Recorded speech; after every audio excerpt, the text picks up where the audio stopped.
ఓం శ్రీ మాత్రే నమః. అందరికీ నమస్కారం అండి. ఇప్పుడు మనం ఒకే ప్రాంగణంలో 4 గుడిలుంటాయి. సో, అవన్నీ చూపిస్తాను రాండి. ఫస్టు మనం ఇక్కడ చూడంగానే మనకి ఎంట్రన్స్‌లో మనకి నవగ్రహాలు కనిపిస్తాయండి.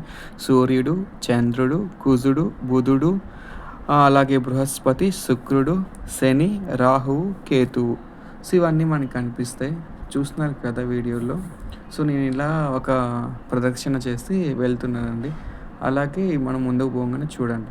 ఇక్కడ పెద్ద రావి చెట్టు ఉంటుంది. ఈ రావి చెట్టుకి ఎవరైనా పిల్లని కాని వాళ్ళు, అలాగే పెళ్లి కోసం చూసేవాళ్ళు ఇక్కడ దారం చుడతారండి. ముడుపులు కడతారు. ఇక్కడ అమ్మవారు, నాగదేవతలు చాలా ఉంటాయండి. చూస్తారు కదా!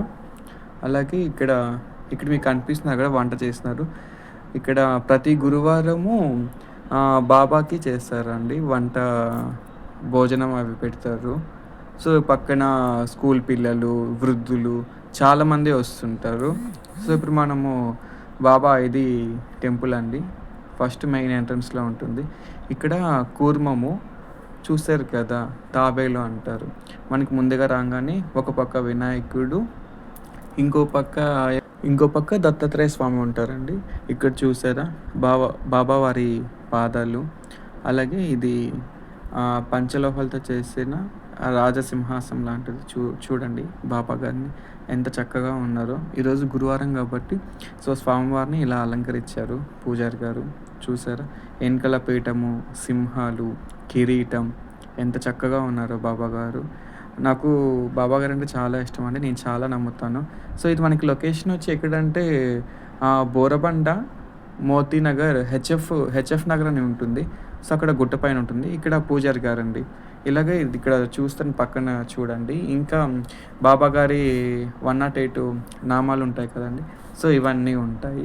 అలాగే ఇక్కడ ప్రతి గురువారం అన్నదానం జరుగుతుంది. సో, ఎవరు తోచింది వాళ్ళు చాలామంది విరాళంగా ఇస్తారు. అంటే డబ్బులు కావచ్చు, లేకుంటే వస్తువులు కావచ్చు, కూరగాయలు కావచ్చు, బియ్యం కావచ్చు. సో, ఇలాంటివన్నీ ఇస్తుంటారు. చూడండి ఓవరాల్‌గా ఇలా ఉంటుంది.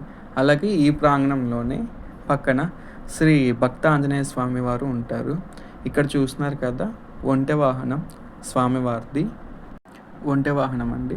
అలాగే ఇక్కడ స్వామివారిని చూద్దాం రానండి.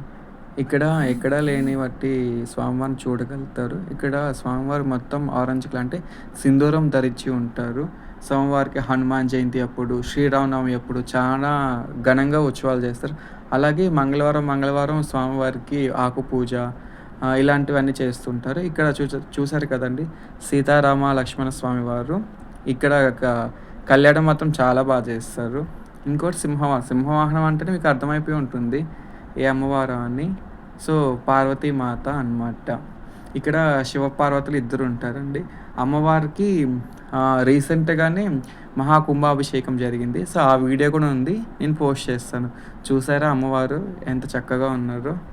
ఆ ముక్కు పుడక చూడండి, ఆ నామం చూడండి, ఆ జడ చూడండి ఎంత చక్కగా ఉందో అమ్మవారు.